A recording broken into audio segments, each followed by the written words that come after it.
अंजलि के साथ पति। अंजलि अपने पति पीरी से बहुत नाराज थी। अंजलि ने पीरी को मारने का फैसला कर लिया था। वे यहाँ पीरी को मारने जा रही थी, लेकिन उसे एहसास हुआ कि उसे उस काम के लिए एक इत्मीनान और सुकून की ज़रूरत थी। ये काम नाराज़गी की स्थिति में नहीं करना था। अगर उसने अपना गुस्सा व्यक्त किया होता तो वे होशियार हो जाता।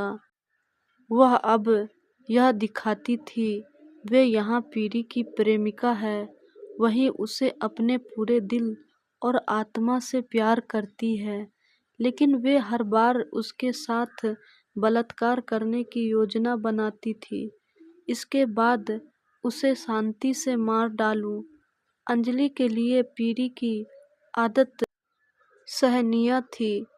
वह अपना एक प्रथम श्रेणी का मूर्ख, घमंडी और अहंकारी व्यक्ति, लेकिन जीवन के मामलों में हमेशा आगे रहता था।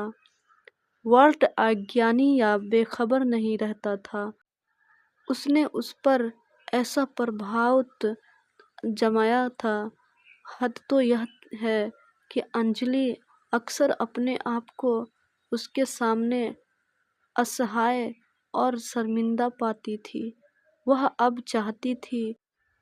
कई बार अंजलि ने पीरी को तलाक लेने के बारे में सोचा, लेकिन पीरी तैयार नहीं हुआ। वह अलग होने की कल्पना भी नहीं कर सकता था। इसलिए अंजलि ने सोचा कि उसे पूर्ण और पूर्ण मुक्ति पाने के लिए उसे संसार से हटाना आवश्यक है। संस्कृति के पास धन या संपत्ति की कोई कमी नहीं थी। सब कुछ अंजलि का था, अन्यथा पीरी गरीब था और बेचारे पर तरस खाकर अंजलि ने शादी कर ली। और पीरी जीवन भर आराम और हमेशा इसके लिए तरसता रहा। अंजलि से शादी करने मानो जन्नत में चला गया था। बेचारे को जब अचानक सुख मिल जाए तो वह उन्हें कैसे छोड़ सकता है। अब हुआ यूं कि अंजलि ने पीरी के सामने तलाक का जिक्र किया, और फिर अंजलि ने एक दिन आखिरी फैसला किया। उसने फैसला किया कि वे चुपचाप घर से चली जाएगी, पीरी के नाम से एक पत्र लिख जाएगी कि वे उसे छोड़ रही है। अगले दिन पीरी को खरीदारी के लिए शहर जाना था। ये एक अच्छा समय था। इस समय अंजलि अपने घर से सुपर हाईवे तक 2 मील चली, जहाँ से उसे शहर जाने के लिए एक बस ढूंढ सकती थी। लेकिन उसकी पूरी योजना बर्बाद हो गई।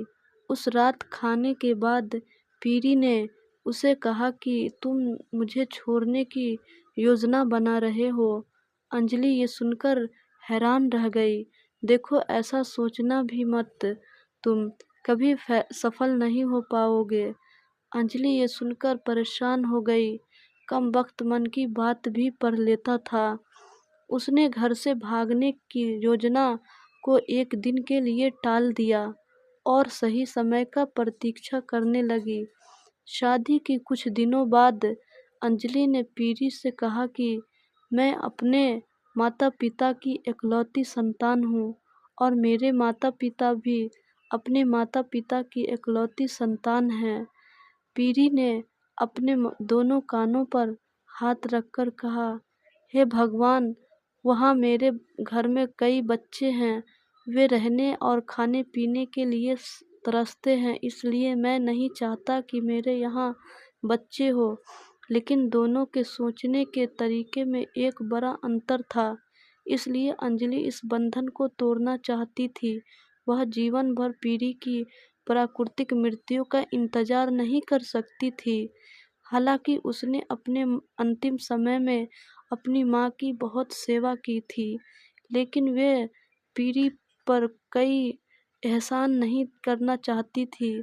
जाहिर है, आकर्षक और हमदर्द व्यक्ति था वे, विचारशील लेकिन रहस्यमयता था। अंजलि आज तक उसकी रहस्यमयता को समझ नहीं पाई, इसलिए अंजलि को सावधान रहना पड़ा और उसे यह अनुमान नहीं लगाने देना था कि वे क्या सोच रही है और वो क्या करने जा रही है। पीरी का मूड भी बदलता रहता था, वैकल्पिक रूप से और कभी-कभी बिल्कुल नहीं, पूरी तरह से नीरज, अप्रासंगिक लग रहा था। शुरू में अंजलि को ये एकांत अच्छा लगता था, लेकिन अंजलि उसके घर मौत के साथ जा रही थी और उसने उससे उसके मूड के बारे में कुछ नहीं पूछा।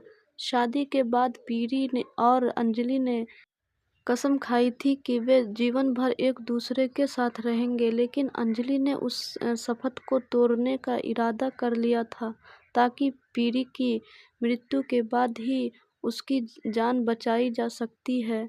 उन दोनों ने अपने जीवन को शांतिपूर्ण और सुखद बनाने के लिए इस निर्जन स्थान को चुना था, जहाँ उनके अलावा और कोई नहीं है। शुरू में अंजलि को ये एकांत पसंद आया, लेकिन अब उसे बुरा लगने लगा कि वे केवल एक पुरुष के लिए हैं। वो अपना शेष जीवन एकांत में नहीं बिता सकती थी।